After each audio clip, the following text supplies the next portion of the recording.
Federico Bernini, ¿cómo va? Buenas. Hola, ¿cómo va? Un gusto. Muchas gracias por la invitación. Igualmente. Federico es economista e investigador del Instituto Interdisciplinario de Economía Política de la UBA y el CONICET. Mucho título tenía ahí. Tenía miedo con interdisciplinario y salió de bien, corrido. Salió bien. ¿Cómo va? Gracias por venir. Muchas gracias. No, muy bien, muy bien. Se metieron a hablar y a estudiar las retenciones. Sí. ¿Cómo surgió eso? Bueno, hubo un cambio hace poco de una medida del gobierno nacional. Hubo varias o sea, graduales a lo largo de la gestión. Sí. Pero una particularmente hace poco que atacó particularmente la industria. Anteriormente había atacado particularmente al agro. Sí. Donde disminuyeron 1.400 posiciones arancelarias de las 30.000 que hay en Argentina. Entonces dijimos, bueno, es una buena excusa como para hacer un repaso de los cambios que hubo, no solamente en este gobierno, sino en los últimos años de los derechos de exportación. ¿Con qué se encontraron ahí? Bueno, que hubo varios ciclos distintos de aumento y de baja de productos con los derechos de exportación. Hoy hay muchos productos que salieron de los derechos de exportación, quedó muy focalizado particularmente en el agro, que igual los productos agro también tuvieron bajas alícuotas. Sí. Pero bueno, lo que nos encontramos es que hay patrones distintos. En general hubo dos momentos en las últimas décadas donde hubo aumento generalizado a productos, digamos, de derechos de exportación, que fue en el 2002, donde se volvió con los derechos de exportación, y 2018. Que iban a ser transitorios. Que iban a ser transitorios, exacto. Bueno, ahí hasta 2015 se mantuvieron a todos los productos, con algunos con subas y bajas de alícuotas, pero se mantuvo a todos los productos, tanto industriales como del agro, los derechos de exportación. Después Macri, cuando asumió, sacó a todo, menos algunos productos particulares, soja. A la soja le iba bajando gradualmente. Le iba bajando gradualmente. Sacó el trigo al maíz. Exacto. Quedó algo de petróleo, algo de cuero y bueno, se fue bajando gradualmente hasta que llegó la crisis cambiaria del 2018, claro. Y en septiembre del 2019 volvió para todos los productos. A recular. Exacto. Volvimos a hablar 30.000 productos con derechos de exportación. Perdón, después, ahí preguntan en el chat qué significan las posiciones arancelarias eliminadas. Son los productos, es una posición arancelaria le corresponde al maíz. Bueno, al maíz le bajaron, nos referimos a eso. Exacto, muchas gracias por la aclaración. Bueno, después hubo una pequeña quita de algunos productos en el gobierno de Alberto Fernández, que eran algunos 20 y pico mil. Sí, que eran economías regionales. Algunos de economía regional no, y productos industriales más elaborados, algunos de esos maquinaria, ese tipo de productos. Y después hubo ya una baja grande en 2025 con Milei, y ahora otra baja importante ahora, que eran aproximadamente 1.900 productos. O sea, 1.900 productos siguen teniendo derechos de exportación, mal llamados retenciones, porque lo que te retienen es algo que te devuelven y en este caso no ocurre. Exacto. Pero hoy por hoy el grueso de las retenciones vienen del agro. ¿Qué otras retenciones quedan a sectores que no sean agropecuarios? Bueno, tenés los autos, que va bajando gradualmente, se eliminan en julio del 2027. Ok. ¿Y tienen cuánto, sabemos? Eran 4,5 y van bajando gradualmente, ya deben estar en 3,75, una cosa así. O sea, a mediados del año que viene se terminan de Exacto, eliminar a tienen cero. 12 bajas mensuales hasta julio del año que viene que se termina. ¿Eso se va a traducir en precios? Si me quiero comprar un auto ahora, ¿me espero hasta julio? Mira, no creo porque... Es a la exportación. Bueno, es a la exportación general. Hay un tema de export parity donde te puede afectar un cambio en los derechos de exportación, pero los productos que se exportan del sector automotor en general son pickups. Entonces los autos, los que en general el público en general compra el auto para andar por la ciudad, eso en general es importado, y entonces eso no le cambia las condiciones. Después queda aluminio y acero, son los dos otros productos industriales que digamos, más importantes que quedan con derechos de exportación. Y después tenés... Perdón, ¿tienen cronograma a la baja? Esos no tienen cronograma a la baja. Hay otros productos que sí, pero esos particularmente no tienen cronograma. ¿Cuánto tiene el acero, te acordás? 4%. Me acuerdo que hace no mucho salieron varios titulares, capaz un poco amarillos, que se le sacaron las retenciones al oro, ¿puede ser? Bueno, pasa que el oro, lo que pasó fue que cuando fue, no sé si te acuerdas, cuando asumió Alberto Fernández se gustaba la ley de solidaridad social. Bueno, ahí se le puso al oro, pero era con un plazo con vencimiento, y vencía justo cuando asumió Milei. Y bueno, en ese momento no hubo una prórroga, tenía que ser no el gobierno, sino el Congreso era el que tenía que prorrogarlo. No hubo ahí discusión sobre eso y quedó así. Pero sí quedó, es raro porque quedó el oro, pero el oro se le sacó, pero la plata y el litio, por ejemplo, no tienen derecho de exportación. ¿El litio tiene? No sé, el litio tenía. Sí, ¿De cuánto? También están en el orden del... 4 por ahí. Sí, no te sé decir el número exacto, pero están en ese orden. Mira. 5% me parece. Desconozco Y- cuánto exporta Argentina hoy de litio. Claro, hay todo Sí, el son entramado volúmenes negocio de importantes. las empresas que lo explotan y ahí como las regalías Bueno, y demás también. claro, exacto. Hay un tema cuando están en los casos de recursos naturales, particularmente los no renovables, en general lo que se cobran son regalías. Son regalías. Y acá hay un tema en Argentina, y eso lo mencionamos en el informe, que hay un tema de la distribución entre provincias y nación, porque nación no puede cobrar regalías porque los recursos por la constitución son de Son las provinciales. provincias. Ujú. Entonces, si la única forma que la nación tiene para cobrar algo, digamos, de las ventas de los productos mineros y el petróleo también, es a través de derechos de exportación. Y que les quede todo a ellos porque es no coparticipable. Porque es no coparticipable, exacto. Exacto. Entonces, perdón, el comentario no es el mejor impuesto para cobrar, o sea, si querés cobrar regalías y no derecho de exportación, que te genera malos incentivos a producir para el mercado doméstico, para exportar y demás, pero bueno, es como la forma que le encontraron para que el Estado Nacional cobre algo como regalías. O sea que, perdón, le queda a los autos, al aluminio y al acero, ¿me dijiste? Al acero tenés a todos los productos estos mineros sacando el oro, digamos, pero a los Ujú. productos estos de minería y petróleo, y Y después agro. son productos agro. O sea que el gran beneficiado de alguna manera con las últimas quitas de retenciones fue la industria. La industria, de vuelta, al agro, Aunque le antes, quede. en la anterior ronda les hicieron una baja gradual Sí. de las alícuotas, pero bueno, siguen teniendo Claro. derecho de exportación. Y digo, te escuchaba hablar recién y por todas los derechos de exportaciones que tiene Argentina, digamos, como que es bastante dependiente, si se quiere. ¿Hay otros países en el mundo? ¿Cuántos países hay en el mundo? 100, no sé. Más. Dependiendo, 150 hay y pico. pero 190, Dependiendo, por ahí. 180, exacto. De esos 190 países, ¿cuántos países dependen tanto, si se quiere, como depende Argentina de los derechos de exportación? Bueno, es una muy buena pregunta y también la atacamos en el informe. En general, no es un impuesto relevante en casi ningún país. Argentina está en el top 5, estaba ahora, vamos a ver después de estas bajas de Sí. derecho de exportación cuánto queda cobrando, pero estaba en el top 5, digamos, de países que más cobran derecho de exportación, y muy lejos de los que están más atrás. O sea, en general, Argentina tuvo en los últimos años entre 5 y 10% de su recaudación hecha por derecho de exportación, fue más antes también. Y en el mundo, en general, hay muy pocos países que tienen, o sea, Sí. hay algunos países que ni siquiera tienen, y los que tienen en general cobran menos del 1% de su recaudación, es el derecho de exportación. O sea, Argentina está Claro. muy por encima de todo eso.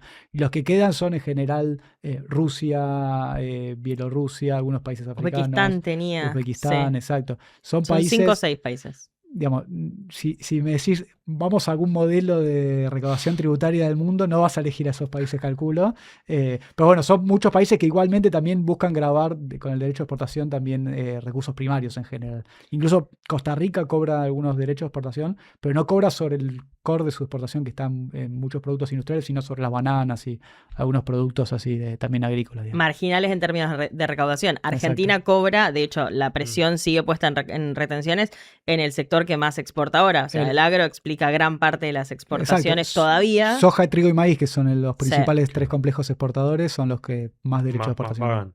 Exacto. Pegaron en la recaudación porque cuando, no sé, hace 2 meses se presentaba esta nueva baja de retenciones que hizo el gobierno de 2 puntos al trigo y a la cebada y se presentaba medio como zanahoria para el año que viene y para las elecciones la baja gradual del 2027 y del 2028 para la soja y para el resto de los cultivos.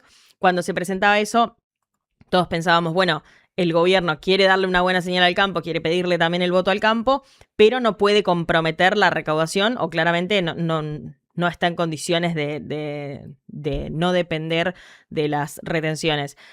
¿Cuánto le pegó lo que bajó hasta acá en términos de recaudación?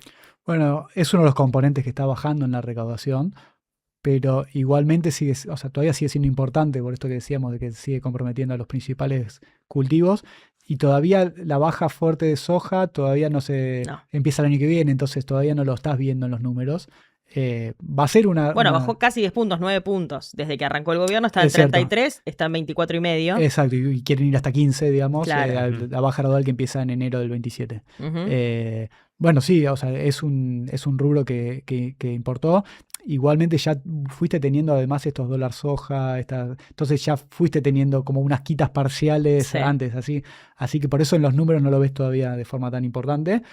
Pero bueno, eso la idea del gobierno, imagino, va a ser eso después reemplazarlo por otra, digamos, mayor ganancia, mayor otro tipo de recaudación a través de otros impuestos que pueda compensar la carga tributaria que tiene la exportación. Sí, y el agro vi 1000 informes en estos años de instituciones, entidades del campo diciendo, bueno, créannos que si nos bajan a cero las retenciones, después vuelve en el mediano plazo por mayor productividad, por ende terminás pagando más de otros impuestos. Pero siempre está ese gap de, bueno, ¿cuántos años va a llevar? Porque el gobierno lo que no puede hacer es comprometer el déficit, el superávit, de mañana. Bueno, es algo que estuvimos tratando de relevar y no encontramos alguna buena estimación de esto, de cuánto influye, o sea, cuánto la mejora del precio va a impactar en la producción. Claro.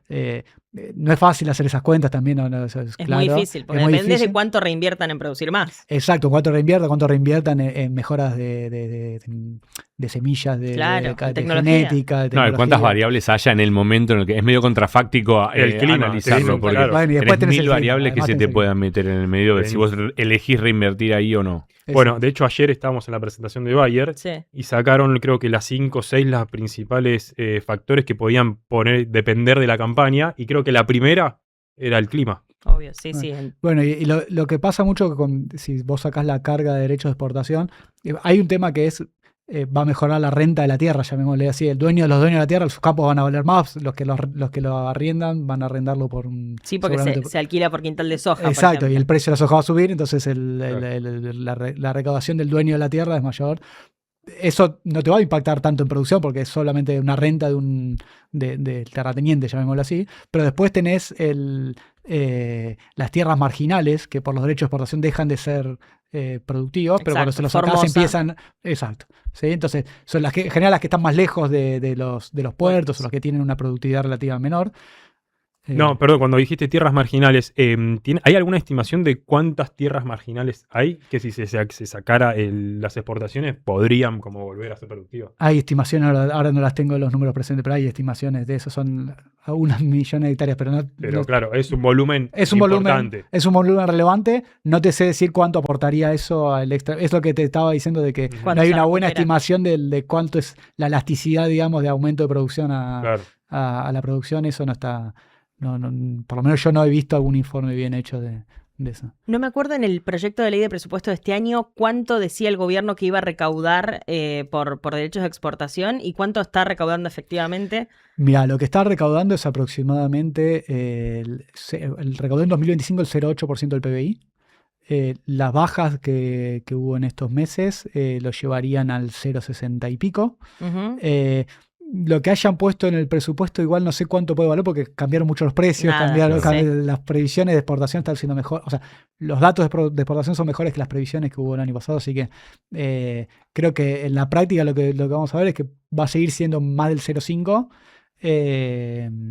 pero bueno, cuando empiece a bajar el agro, ahí sí puede ser que sea todavía menor. Se escucha el suspiro de desesperanza de un productor cuando respondas esto, pero básicamente hoy el gobierno está lejos de poder prescindir de la recaudación de retenciones. Yo creo que sí, porque es claro tanto en el accionar del gobierno como en cómo fueron tomando las medidas de que los derechos de exportación no son deseables, digamos, para su interés, pero también que buscan preservar la recaudación.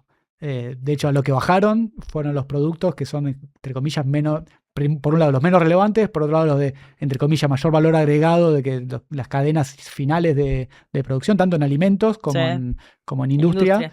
Y fíjate, incluso en industria todavía quedaron los productos más primarios, aluminio y acero, que son productos, llamémosle, las etapas más básicas. Claro, ¿te acordás que lo hablamos en la rural? Creo, cuando se especulaba con que le saquen el 5% que le quedaba a la carne novillo, que era poco en términos de recaudación, era poco, creo que 160 millones al año, y decían que es tan chiquito el margen que si sacás eso, que políticamente en el palco de la rural era un gesto político súper importante, bueno, no lo dieron porque es tan finito el margen que todavía lo necesitan mucho. Y 160 millones y el Arca estaría muy contento de recaudar 160 millones más, aunque parezca poco en términos agregados. Parece poco porque el monto de recaudación en general ronda los 7.000 millones de dólares de recaudación por retenciones, y claro, cuando decís 160 no es nada.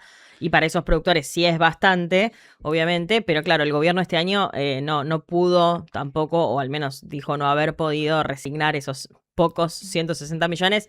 En términos de recaudación, 160 millones para nosotros 4, una fortuna. Bueno, pero también es cierto, digamos, por el otro lado, que, bueno, novillo todavía queda, pero vaca no. Y bueno, Claro, y muchos otros productos de economías regionales y demás no tienen hoy derecho de exportación. Entonces, no es que no se sacó nada. O sea, Claro. y a la soja y demás se fue bajando. O sea, que de a poco creo que va a ir en esa senda. Y esta reducción, el gobierno sabe cómo lo puede llegar a suplir. Digo, se me viene a la cabeza vaca muerta, todo lo que venimos Sin diciendo. subir impuestos. Claro, o sea, viene acompañado, o debería venir acompañado de que crezca otro sector. Bueno, ahí es una discusión más fiscal general. Ahí lo que, digamos, hay como distintas escuelas. Este gobierno lo que te dice es yo bajo el gasto y con eso bajo impuestos. Y después va a haber mayor actividad y eso nos va a permitir seguir bajando más impuestos. Ayer, de hecho, Caputo habló algo de que por 4 puntos de crecimiento te puede bajar un punto de fiscal de gasto. Bueno, está en esas cuentas. El gobierno claramente apuesta a eso. Otra línea política podría decirte, bueno, yo prefiero subir algunos impuestos porque quiero tener más gasto. Totalmente razonable. Yo a lo que apunto es, mientras sea fiscalmente sostenible todo, siempre es bueno. Y después está lo que se discutía antes. Bueno, te cobran una tasa que te den el servicio como corresponde. Claro, como corresponde. Si el impuesto va con una contrapartida de un gasto que es útil para los productores, es útil para el productor del agro, para los productores industriales, para todos, digamos, eso es positivo. Bueno, después está esa discusión en qué gastás, en qué no, y en qué si los pones en LECAPs no. o si los transformas en obras. Lo que es claro es que los derechos de exportación es un tributo distorsivo. Entonces, es mejor no tener, o sea, si vas a cobrar más impuestos, que no sea con los derechos de exportación. Puede ser con más ganancias, puede ser con más IVA, los impuestos sean menos distorsivos y demás. Otro impuesto al cheque es otro impuesto que es muy distorsivo. También era temporario. También temporario, exacto. Y de esa época. Bueno, entonces, está claro que hay una discusión de tributaria general que hay que darse. Si vos querés cobrarle más al terrateniente por esto que decíamos antes de la renta, bueno, por ahí es mejor cobrar un impuesto inmobiliario rural, apuntar más ahí y sacarle las retenciones. Que ya se cobra. Que ya se cobra, bueno, pero hay un tema de distribución entre provincias y nación que hay que resolver. Lo mismo que hoy nadie quiere ceder un peso. Las provincias dicen, yo no puedo ceder. Es lo mismo que hablábamos antes con las regalías. Bueno, ¿cuánto es la carga tributaria total? Discutámosla. Y después cómo se distribuyen, si es mejor, cómo se distribuyen entre provincia y nación, pero probablemente la mejor forma de distribuirla no es que uno cobre regalías y otro derecho de exportación, sino cobrar regalías directamente si es lo que quieres cobrar, y después discutí cómo lo distribuís y lo distribuís. Todo esto debería pasar por el Congreso, ¿verdad? ¿O no? Todas las cuestiones impositivas deben pasar por el Congreso, pero todavía en el caso de las retenciones específicamente, el artículo 755 del Código Aduanero, no me acuerdo el cumpleaños de mi mamá, pero me acuerdo de esto. El 755 del Código Aduanero le da al Poder Ejecutivo una especie de facultad para que modifique derechos de exportación. Hay un punto que es, si vos podés crear un tributo con el Congreso, pero después las alícuotas, entiendo que por lo menos la de las de derechos de exportación las puede modificar el Ejecutivo. Por eso es que están estas bajas. Hay un grisecito ahí. Claro, por eso es que estas bajas que va poniendo el Ejecutivo las puede hacer sin pasar por el Congreso, lo hace por decreto. Exacto. Que el agro quiere cambiarlo, pero es toda una discusión modificar el Código Aduanero. Gracias, Federico, por haber venido. Muchas gracias por la invitación, un placer. Gracias a vos. Federico Bernini charlaba con nosotros. Se nos